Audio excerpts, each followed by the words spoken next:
Bonjour à tous, aujourd'hui je pense que cette vidéo va vous intéresser parce que vous avez été nombreux à me demander quel patin on pouvait installer sur des freins anciens. Et ça c'est important parce que le freinage c'est votre sécurité et donc quand on restaure un vélo qui a 40 ans, bien souvent les patins sont soit usés, soit le caoutchouc est très dur et donc il ne freine plus très bien. Donc le mieux c'est de remplacer les patins, oui, mais la question c'est par quel patin remplacer ces vieux patins qui sont usés ou complètement cramés. Donc là tout de suite ce qu'on va voir c'est quels sont les types de freins et par quel patin on peut les remplacer.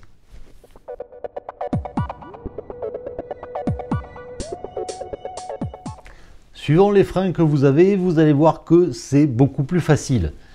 Typiquement, si vous avez des freins Campagnolo Super Record, comme cela, voilà, là, il n'y a pas trop de problème parce qu'on trouve encore des pièces neuves, c'est-à-dire que vous allez pouvoir trouver très facilement des patins de frein Campagnolo Super Record. Donc là, en gros, vous allez remplacer vos vieux patins par des patins neufs. Là, on n'a pas de problème. Chez Mafac, vous pouvez aussi trouver des patins, notamment chez Coolstop, qui sont quasiment identiques. Et donc là, vous allez remplacer vos patins anciens par des patins neufs. Là où ça se complique, c'est si vous avez des freins Shimano 600, comme cela, donc là c'est des Shimano 600 arabesque, ou si vous avez des freins genre Weimann comme cela, ou même Universal. En effet, sur ces freins, on ne trouve pas trop de patins qui peuvent remplacer les anciens patins qui sont usés.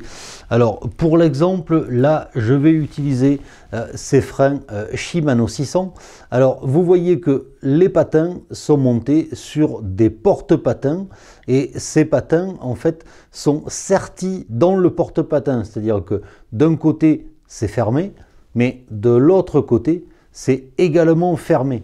Alors à l'époque, dans les années 70-80, quand on voulait changer ses patins, on achetait typiquement le bloc complet, c'est-à-dire le bloc porte-patin plus patin. Aujourd'hui, ce genre de pièce, c'est introuvable. Donc là, il va falloir faire du bricolage pour garder le porte-patin et uniquement changer le patin. Donc là, vous allez voir mon petit truc.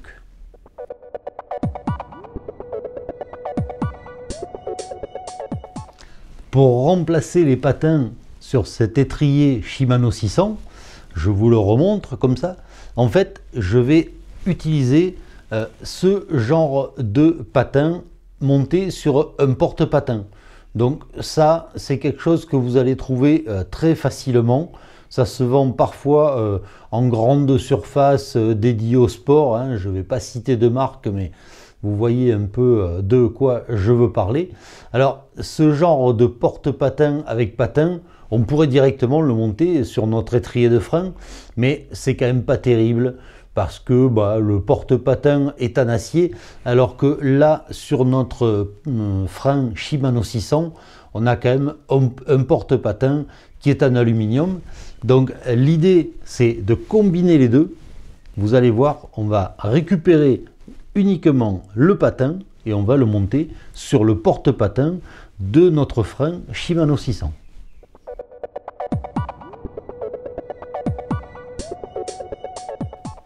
Pour ça, dans un premier temps, ce qu'on va faire, c'est qu'on va extraire le patin de ce porte-patin pour le récupérer. Et pour ça, on va travailler sur l'étau. On va bloquer notre porte-patin dans l'étau. Et ensuite, à l'aide d'un gros tournevis et d'un marteau, on va ouvrir le porte-patin. C'est-à-dire qu'on va dégager la languette.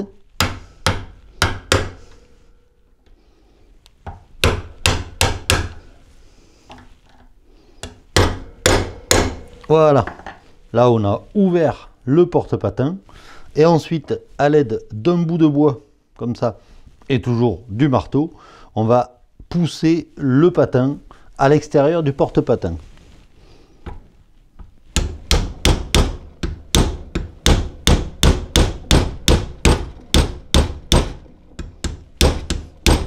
Alors il faut insister un peu.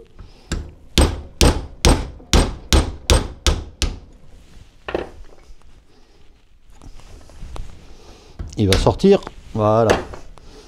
Et là, on a retiré notre patin du porte-patin. On va pouvoir l'installer dans l'ancien porte-patin de notre frein d'origine.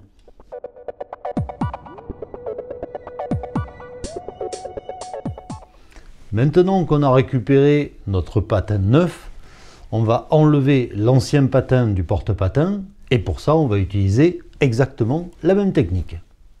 Là aussi, on va bloquer le porte-patin dans l'étau et à l'aide d'un tournevis, on va dégager la languette. Donc l'idée, c'est d'abord d'écarter la languette du patin. Donc là, j'utilise un tournevis fin. Je force un peu dessus pour l'écarter. Voilà, là, on est pas mal. Ensuite, j'utilise un tournevis un petit peu plus large. Je force un peu dessus. Et là, ça permet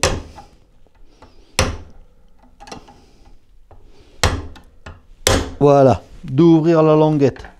Maintenant, là, mon patin devrait pouvoir sortir. Donc, je vais taper dessus avec un bout de bois et le marteau.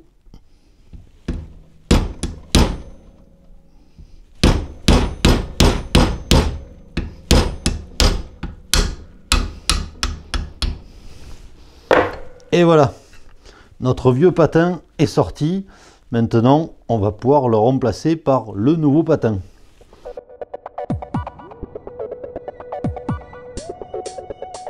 Maintenant que j'ai démonté l'ancien patin, on va pouvoir remonter le nouveau. Alors bien sûr, il faut que les deux patins aient la même dimension. Là, vous voyez qu'ils ont exactement la même longueur. Ce qui est important aussi, c'est que la queue d'aronde sur le patin soit identique pour que le nouveau patin puisse se monter sur l'ancien porte-patin.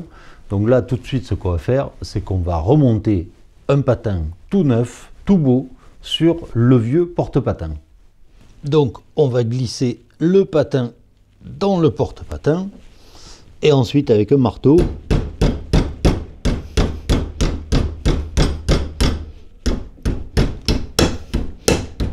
on va le faire rentrer. Voilà.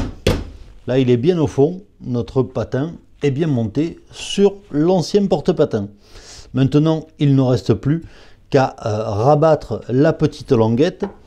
Donc pour ça, ce qu'on peut faire, tout simplement, c'est sortir le porte-patin de l'étau. On va taper sur la languette.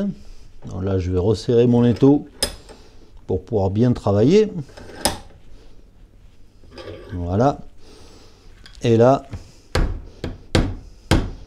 je vais tout simplement rabattre la languette. Et voilà. Là maintenant, c'est terminé. Il se peut que la petite languette se casse lorsque vous la rabattez sur le patin. Ça c'est normal, c'est de l'aluminium, c'est pas fait pour être tordu et détordu dans tous les sens. Au bout d'un moment ça se casse, mais ça c'est pas grave. Sur mon CMP, j'ai aussi des Shimano 600, ça m'est arrivé, c'est pas un souci, ni pour votre sécurité, ni pour le fonctionnement du frein, et au contraire, ça vous fera un porte-patin ouvert comme les Campagnolo ou comme les Mafac, et donc la prochaine fois que vous voudrez remplacer le patin, ça sera encore plus simple. Donc vous voyez que c'est quand même pas très compliqué de remplacer des vieux patins par des patins tout neufs. Et ça, c'est quand même bien parce que comme ça, vous aurez un freinage qui sera vraiment au top avec des patins modernes. Mais malgré tout, vous conserverez le look vintage de vos freins puisque vous allez conserver les porte-patins Là, sur des Shimano 600, c'est intéressant parce que ce sont des porte-patins en aluminium, donc c'est quand même plus joli que les porte-patins galvanisés qu'on vous vend aujourd'hui dans le commerce. En tout cas, voilà, j'espère que cette vidéo vous sera utile si vous travaillez sur un vélo ancien. Et comme toujours, je vous dis à bientôt pour d'autres vidéos.